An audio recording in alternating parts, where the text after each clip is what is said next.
Hello, sir. What's up, Princess Chugs a lot? What? What? Huh? I was thirsty.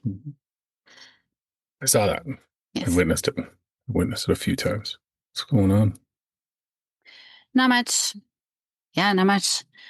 Same old, same old. Just chugging along, hey? Getting closer to finishing my elephant painting. Which is good. Where are you gonna hang it? I was procrastinating because I'm scared. I don't know where we're gonna hang it. Maybe on the stairs. The stairs seems to be the place where all of the paintings go, but I can't reach any higher. I'd have to start transferring them to the stairs to the basement if we go ahead with our plan on that wall. Oh, yeah, for sure. I was just putting them there because I wanted them up off the floor. Feel you. So I almost died putting the one up, though. Yeah, it's not a safe place to hang anything. It's a 17-foot high wall. Well, and I took a ladder and I stood up. It says, don't stand on the top step. And I stood on the top step. And not only did I step on the top step, I had the top step right up against the wall. I should have had it away from the wall. So I was literally flat against, like on the top step, flat against the wall with my head over my hands. So my hand, like to hammer a nail, had to go behind my head. So if I fell back, like I would have You definitely. do realize that all the ladders at the house are A-frame style ladders. They are not extension ladders. Yeah, it was an A-frame. Did you have it expanded into the A form? I did, yes. So the one part of the legs were in underneath the door frame. Okay. Yeah, That's slightly less sketchy, but not much. yeah, Yeah, that big fiberglass one, the yellow one, which is the one I assumed you used. yeah, Yeah. yeah. So and there was one point where I almost fell backwards. Yeah, because that you definitely should have someone holding if you're messing around with it. So, Willow was watching. oh, good. So she could have seen her mother die. My God. OSHA would have a field day with you. Who's that? Occupational safety, Oh, or occupational health and safety, I should say. hmm. Yeah, I do a lot of stuff like that. Yeah. Probably questionable. Yeah. Like the time I climbed over the railing that says, "Do not climb, danger," to go into the waterfall, and I was probably 8 months pregnant, 7 months pregnant. You tried to do it when we went to Niagara a couple years ago. Immediately, you're like, ooh, and you started to like get up on the railing like you're going to climb over, and it was wet and rainy and night.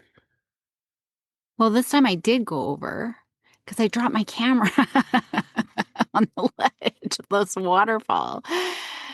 And I had to go down a little bit. So little Maya, she would have been like 3, maybe. Well, yeah, she wouldn't have been 4 yet.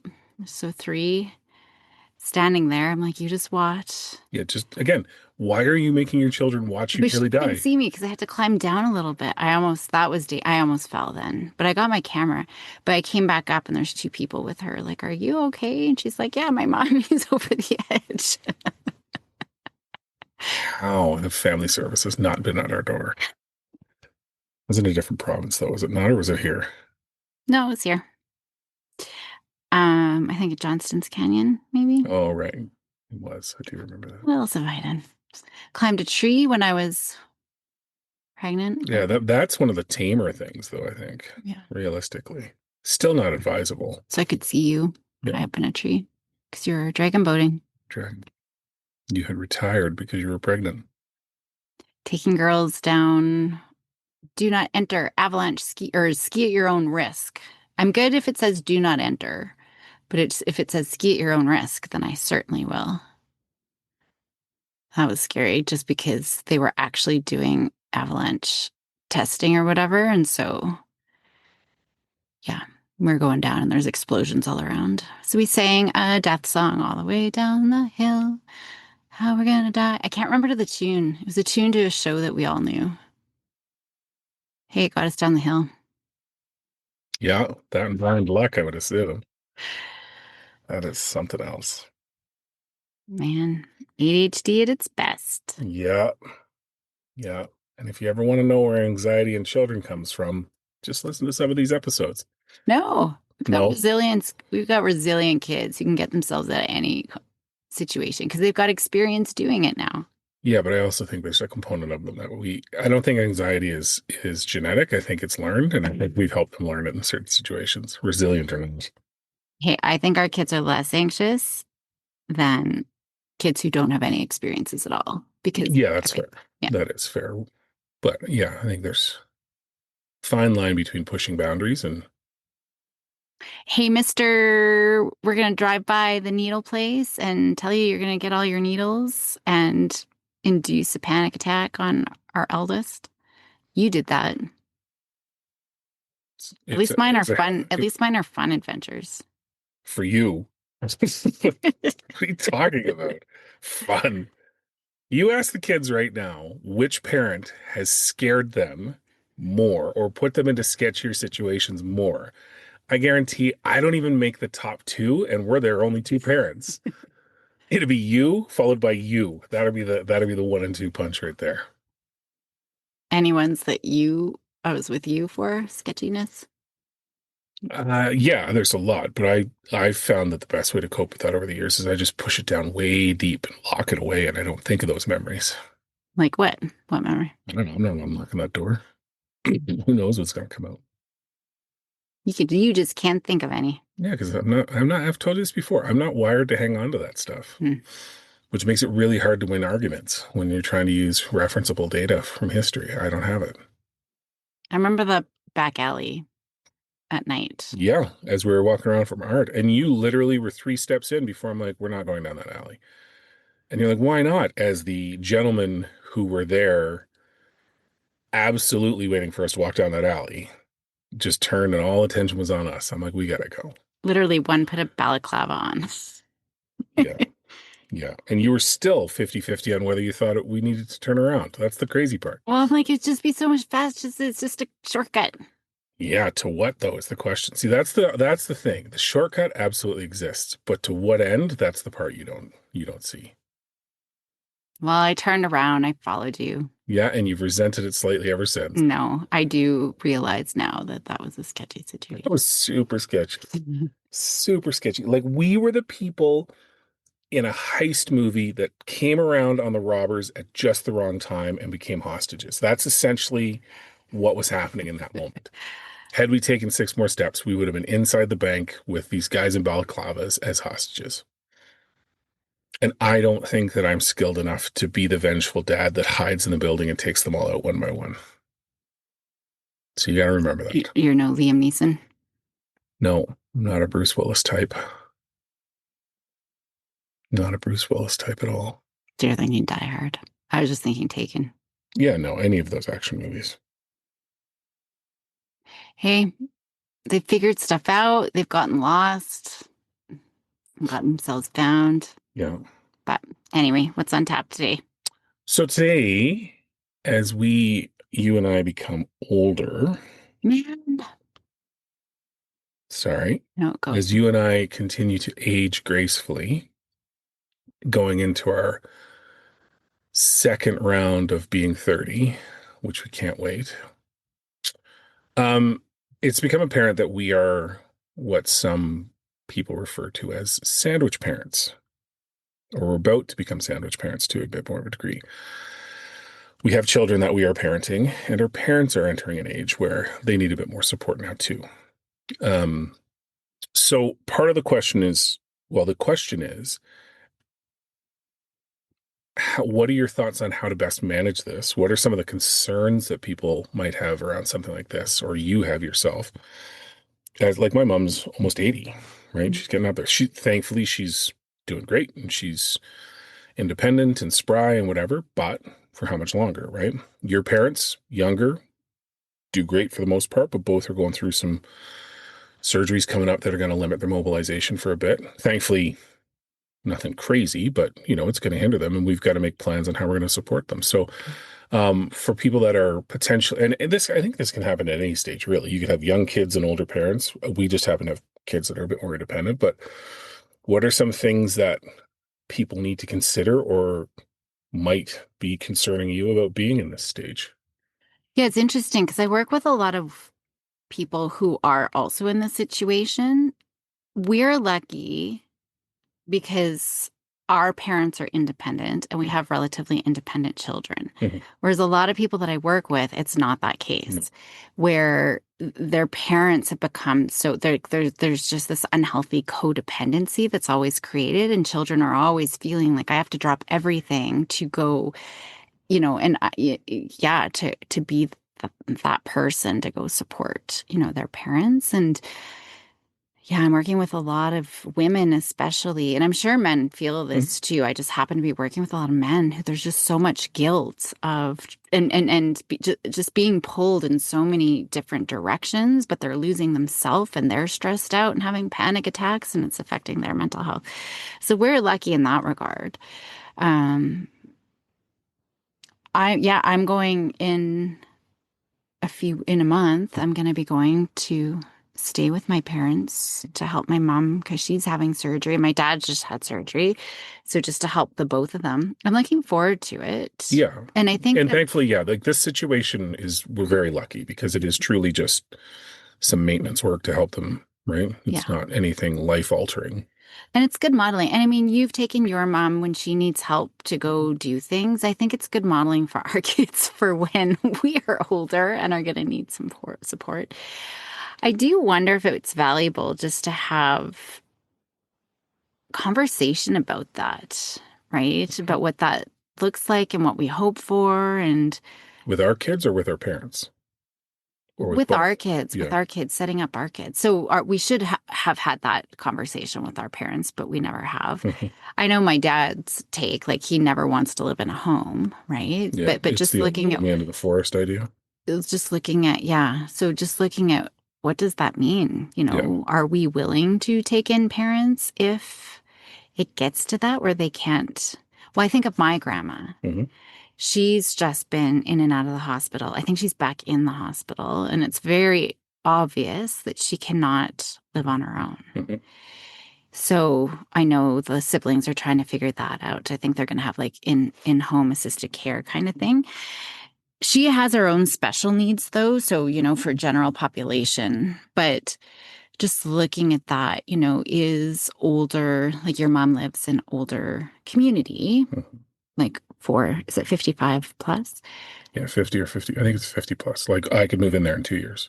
Oh my gosh, Yeah. that's bonkers. So she does have her little community there, but that's very different than a home, Yeah. for example, right? So I think just walking through all of those things can be helpful, but also what those boundaries are, what part, we want to be helpful, but what can we actually do? This is tough because I've not actually thought too much about this. It's really, I mean, the people that I work with, it's looking at what their values are, what their boundaries are, what they're actually able to do, what they Hmm. want to do. It's kind of balancing. I can't tell them that. I think that's a lot of work that people need to figure out for themselves. And it's probably going to evolve, Hmm. right? The level, what we say now is probably going to change depending on the needs. I know we've talked about I think we would be welcoming, any of our parents in Oh, if they yeah. needed to Yeah, yeah, live we with would us. accommodate, right? Like a lot of times, it's funny because we've talked about it in terms of some of the renos we need to do around this place. One of the considerations is the effect it might have on your parents, right? Yeah. And how comfortable they will be with that. And not that it's a primary concern. Like I know your brother is his renos on his place very much are taking that into account, um, and their house is more conducive to it, obviously, right? So I think it makes a lot of sense there. And for us, we want to make sure that they're comfortable when they do visit. And I think, yeah, I think realistically, I don't know that I've had a conversation with my mom recently about what that line is, right? The last time we had a conversation similar to that was around when she was really having trouble with her neck.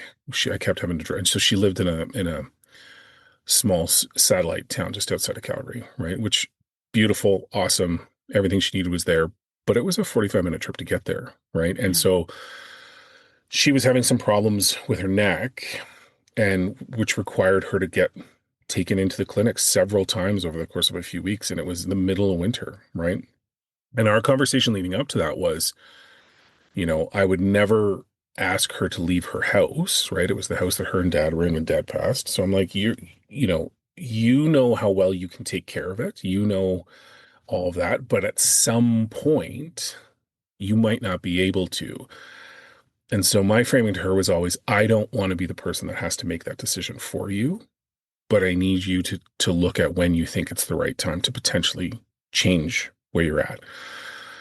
And thankfully, we never had to, right? Chris and I never had to sit down and force her to leave her house or force her into something, right? She made the decision of she thought it was time to move on and wanted to get into a place that was a little bit more manageable and came back and wanted to be closer to us, which is great because now she's what, 5 minutes away if something happens or if she needs me to pop in or whatever. So it's Or her amazing. child But yes, one of our children needs to drive to school because drive she to and from places or just general courier services. Yeah, that's very good for her. But there is another conversation coming, right? Like as she gets into her 80s, what is it going to look like, right?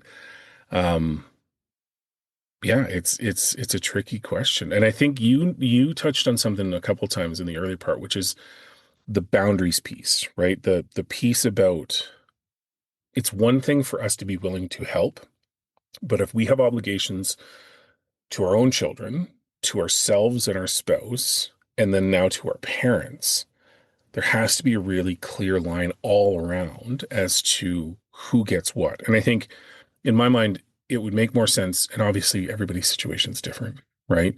And you already said that you have to kind of hit on it a little bit, or you have to kind of gauge it based on what you're in the middle of. But if you have younger kids, I would think they're the priority period, right? They're less independent. They're far more just needful of your time, right?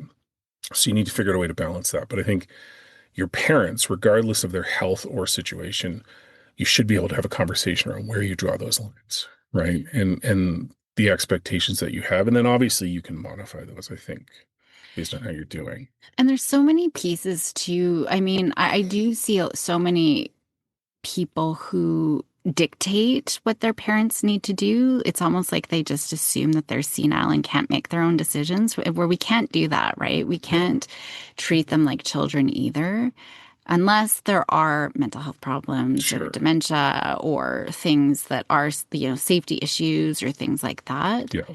So certainly, um, but yeah, and I think it's okay too, this is what I can do. And it's almost drawing out trajectories.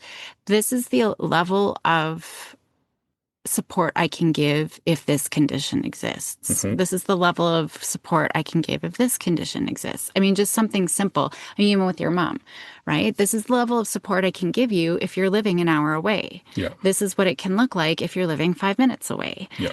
right? So sometimes there are those pieces too. Like my parents, I can't give nearly as much support to them as you can your mom because they're in a completely different province, Totally. Well, and right? it's the same for my brother, right? Like my expectations of my brother are different because he lives in a completely different province as well, Yeah. right? And I think you have to take that into account. I think my mom's worry with that is the reverse, where she feels that there's some resentment to it. Mm. And I'm like, no, it's just proximity, right? Like I'm sure Chris would do whatever he needs to do or would want to help if he was closer, but he's built a life there, right? And thankfully, we're not in a position where he has to make choices on how to contribute or not contribute because we're not at that point.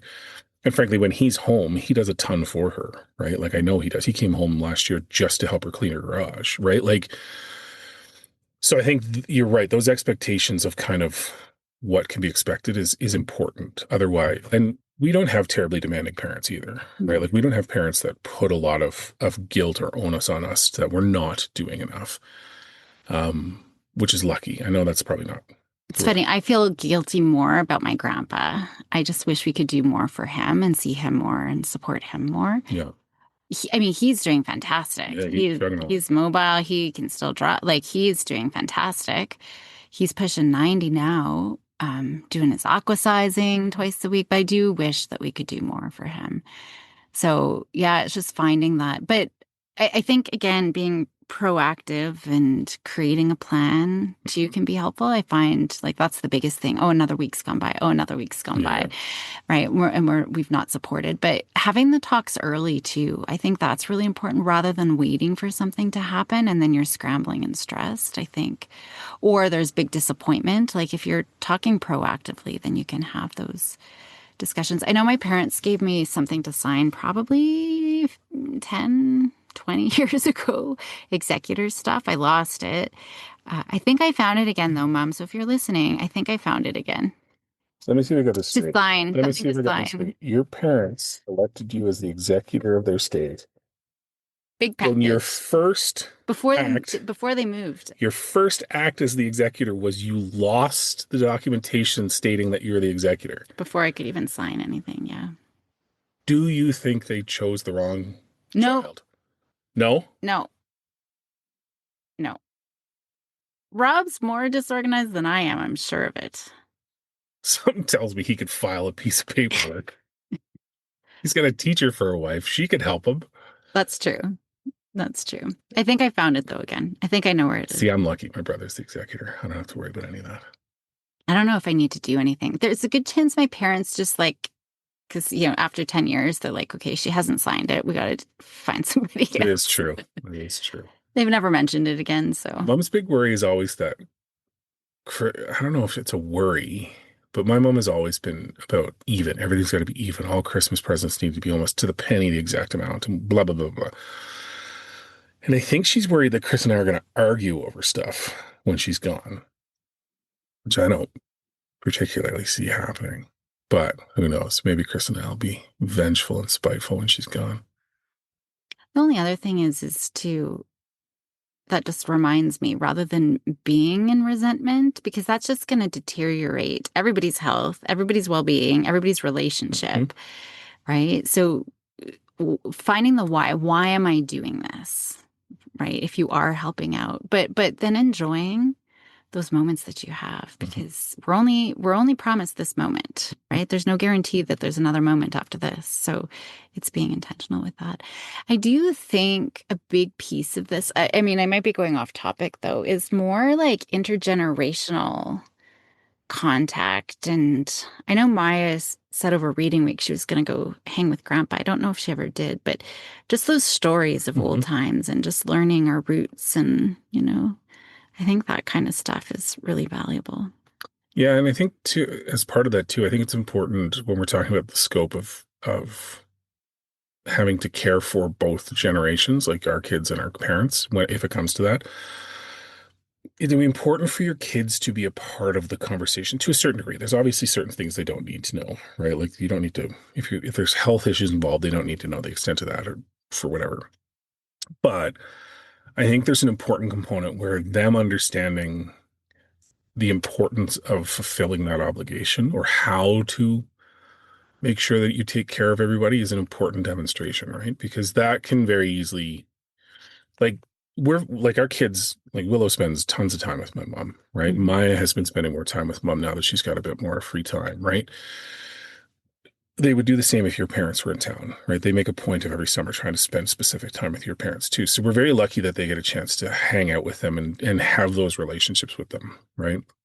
But an additional piece is for them, to your point, when we get to that age, right? What have we demonstrated to our kids as far as that sort of care, level of care? We can obviously have a conversation and be very specific, but if the only thing we're demonstrating is a complete indifference to our own parents because we're too busy or we've got our own stuff, well, you better be prepared to expect nothing less, Yeah. right? Like that's exactly what's going to happen. So I think it's important to make sure, and you can have it explicitly, or you can just through your actions demonstrate what it takes, right? And through that, again, maybe you don't need that sort of support. Who knows? But one of the things that is important is if they see it, they get a chance to experience a lot more. Because I don't get to hang out with my dad anymore, right? I don't get to have those casual, informal conversations anymore. So the girls thankfully get a chance to hang out with their grandparents and have those, and I try and hang out with my mom whenever I can, right? And I know she's happy enough if I bring her out to just run errands with me and spend a few hours just hanging out, right? So trying to capitalize on those so that you get a chance to establish kind of that And I, behavior. and teaching, giving them opportunities to teach. Actually, I was just thinking that I made pancakes this morning for breakfast. I'm like, oh, like I can't wait to teach my grandkids, like wait for the little bubbles and just those little things, right? And then I was thinking my mom taught my girls how to make pierogies and your mom taught them how to sew. I mean, I don't know how to sew, but Yeah. they do. They know how to hem pants and, Mhm. and so those things are so important too. And again, that's part of taking care of of the older generation too, Yeah. because they feel like they've got something to contribute. That's going to improve their quality of life and everything else as well. And sometimes that's more than what they need. Like that's so fulfilling Yeah. that, we're so it's it's like the North American individual sort of units of families that has disrupted. I mean, any other culture, they do have all of the generations, Yeah. right? Willow loves going over she's got a friend who's from the Dominican and grandparents live there. Aunties are like right next door and uncles, and she goes over and it's like a big family reunion every time. Mm. Maya's been talking a lot about that too. Like, I wish we had all of our family around us. And I think that there's that component too. How can we bring that back? I'm not saying, I don't know if I can live with all of the generations under one roof unless we have to.